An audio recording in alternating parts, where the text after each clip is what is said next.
আমাদের সমাজে যে বিলাত হয়, মৃত্যুবার্ষিকী পালন করা হয়, এগুলো তো আলেমরাই পরিচালনা করে থাকেন।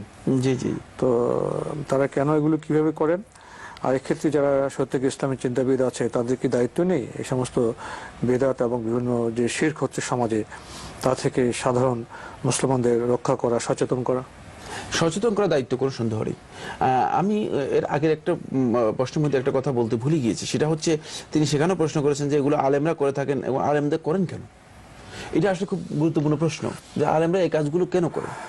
না, এগুলো বেদাত, এগুলো আলেমরা কিন্তু অনেকেই জানেন, কিন্তু কেন করেন এর কারণ হচ্ছে একটাই, সেটা হচ্ছে এগুলোর মধ্যে কিছু কিছু আলেমের, এরা আসলে এদের অনেকেই আলেম নয়, মানে আলেমের পোশাকধারী অথবা মানে আলেম হিসেবে সে মানে কাজ করে যাচ্ছে সমাজের মধ্যে, যেমন একটা পরিচয় পেয়েছে, সমাজের মধ্যে কাজ করে যাচ্ছে, কারণ এই সমস্ত লোকদের আর কোনো চাকরি বা কোনো ব্যবস্থা নেই। সুতরাং এই লোকগুলো আপনি মনে করেন এই লোকগুলো কিভাবে চলবে, কিভাবে খাবে, এই লোকগুলোর মূলত এটাই হচ্ছে ব্যবসা এবং এটাই হচ্ছে তাদের পুঁজি, এটাই হচ্ছে তাদের করণীয় কাজ। এই জন্য মিলাদ যদি না হয়, তারপরে এই শবে বরাতের এই অনুষ্ঠান যদি না হয়, মৃত্যুবার্ষিকী এগুলো যদি না হয়, দোয়ার অনুষ্ঠান যদি না হয়, তাহলে তো এখানে এই আলেমদের পকেটে টাকা আসবে না। এই সমস্ত অনুষ্ঠানগুলোতে যদি একজন আলেম অংশগ্রহণ করেন, তাকে 1000 টাকা থেকে আরম্ভ করে 10,000 টাকা পর্যন্ত দেওয়া হয়। 1000 টাকা থেকে আরম্ভ করে অধিকার বেশি নাই বা গেলাম। জি। তো এই ক্ষেত্রে আলেমদের কিছু মানে নিজস্ব বিষয় রয়েছে, সেক্ষেত্রে আসলে মানে এই সমস্ত আলেমরা মানে আখিরাতের এই পুঁজিগুলোকে দুনিয়ায় ইনভেস্ট করতেছেন। এটা আরেকটা গলদ, এটা আরেকটি বড় ধরনের গলদ। মানে এগুলোকে আখিরাতের কাজ হিসেবে গ্রহণ করছেন না, এগুলোকে দুনিয়ার কাজ হিসেবে গ্রহণ করছেন এবং দুনিয়া উপার্জনের মাধ্যম হিসেবে গ্রহণ করার কারণে তারা এগুলোর মাধ্যমে দুনিয়া উপার্জন করার জন্য এই কাজগুলো করে যাচ্ছেন। এবং একদল আলেম, আল্লাহ রাব্বুল আলামিন, সবার কথা বলছি না আমি, আল্লাহ রাব্বুল আলামিন তাদেরকে হেদায়েত দান করুন, এই একদল আলেম যারা এই কাজগুলো করে যাচ্ছেন, তাদের এই স্বার্থে যদি আঘাত দেওয়া হয় থাকে, তাহলে তারা প্রয়োজনে মানে আপনাকে হত্যা করবে। মানে এমন একটা অবস্থা যে কায়েমি স্বার্থবাদীদের মতো, মানে প্রয়োজনে তারা হত্যা করবে, প্রয়োজনে তারা আপনার বিরুদ্ধে মানে কঠোর মানে অবস্থান নেবেন। কেন? মানে যেহেতু তাদের একটা কঠিন মানে একটা প্রয়োজনীয় নষ্ট হচ্ছে, তো এই ক্ষেত্রে ইবন যে বলেছেন যে এই বিদআতগুলোর ক্ষেত্রে মানে আলেমরা যেগুলো করতেছেন, এগুলো আমাদের দায়িত্ব কি? আমাদের দায়িত্ব রয়েছে সেটা সচেতন করা লোকদেরকে। কিন্তু কোনো সন্দেহ নেই, ওয়ামা আলার রাসূল ইল্লাল বালাগুল মুবিন, রাসূলের উপর একটাই দায়িত্ব, সেটা হচ্ছে সুস্পষ্টভাবে পৌঁছে দেওয়া। রাসূলের উপর দায়িত্ব যদি পৌঁছে দেওয়া হয়, তাহলে সচেতন আলেম বা ইসলামী চিন্তাবিদ যারা আছেন, ইসলাম নিয়ে যারা গবেষণা করেন এবং কোরআন এবং হাদিসের সহি ধারণা যারা নিয়ে থাকেন, তাদেরও একটাই দায়িত্ব, সেটা হচ্ছে তারা মানুষের কাছে বিষয়গুলো স্পষ্ট করে তুলে ধরবে। তুলে ধরার পরে তারা গ্রহণ না করলে তাদের অতিরিক্ত কোনো দায়িত্ব নেই, সত্যের আহ্বান সেটা করবেন শুধু। কিন্তু সেক্ষেত্রে মানে তারা একেবারে মানুষের উপর জোর ঝাঁপিয়ে পড়বে যে হ্যাঁ এগুলো করতে পারবে না, একেবারে মানে তাদের আস্থা ভেঙে দেওয়ার জন্য চেষ্টা করবে।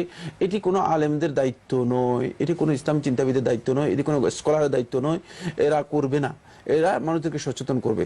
আমরা এর মাধ্যমে চেষ্টা করি সচেতন করার জন্য।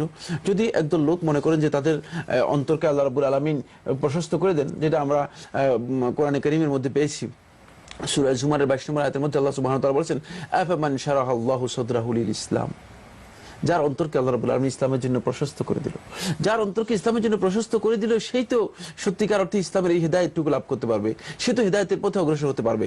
কিন্তু যদি হেদায়েতের জন্য আল্লাহ রাব্বুল আলামিন অন্তরকে প্রশস্ত না করেন, তাহলে হেদায়েত লাভ করতে পারবে না। এই জন্য আলেমদেরকে সেই বিষয়গুলো আমাদের বুঝতে হবে এবং চেষ্টা করতে হবে হেদায়েতের পথে অগ্রসর হওয়ার জন্য। মানে অন্ধকারের মধ্যে বা সংকীর্ণতার মধ্যে থাকলে তিনি আসলে বেরিয়ে আসতে পারবেন না, তিনি সত্যিকার হেদায়েত লাভ করতে পারবেন না। একটি বিষয় এসে যায়, আপনি তো উল্লেখ করেছেন যে ইবাদত তো করতে হবে আল্লাহর পথে এবং রাসূলের দেখানো পথে। তো সেক্ষেত্রে যারা আপনার মিলাদ করছেন বা মৃত্যুবার্ষিকী পালন করছেন, সেখানে তাদের ব্যক্তিগত কিছু স্বার্থের বিষয় চলে এসছে, এটা একটা দিক। আরেকটা দিক, দোয়া তো ইসলামে আছে।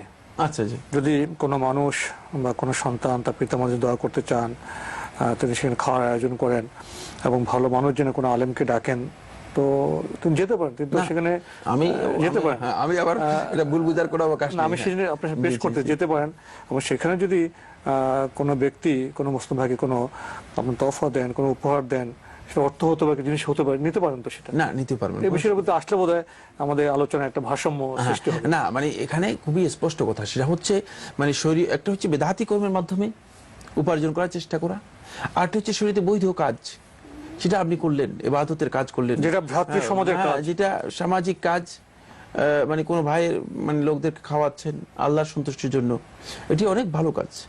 বরং রাসূলুল্লাহ সাল্লাল্লাহু আলাইহি ওয়াসাল্লামকে প্রশ্ন করেছেন আফদালুল ইসলাম, ইসলামের সবচেয়ে শ্রেষ্ঠ কাজ কোনটি?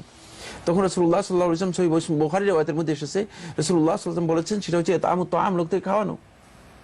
তারপরে আদ-দুআ হুয়াল ইবাদা, দোয়া হচ্ছে আল্লাহ রাব্বুল আলামিনের ইবাদত। দোয়ার মানে ইবাদতের মূল বিষয় হচ্ছে দোয়া। সুতরাং দোয়া আমরা আল্লাহ রাব্বুল আলামিনের কাছে করব। এই ক্ষেত্রে যদি কোনো বান্দা কোনো আলেম গিয়ে কোথাও দোয়া করেন আর সেখানে যদি তাকে কেউ মানে কিছু হাদিয়া দেয়,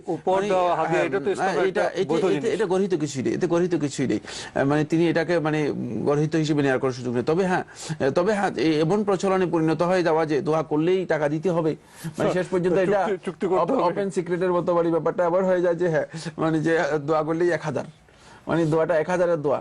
মানে অনেক সময় দেখা যায় আমার কাছে বন্ধুরা বলেন যে মানে দোয়ার মানে টাকার সাইজ অনুযায়ী দোয়া করা হয়ে থাকে।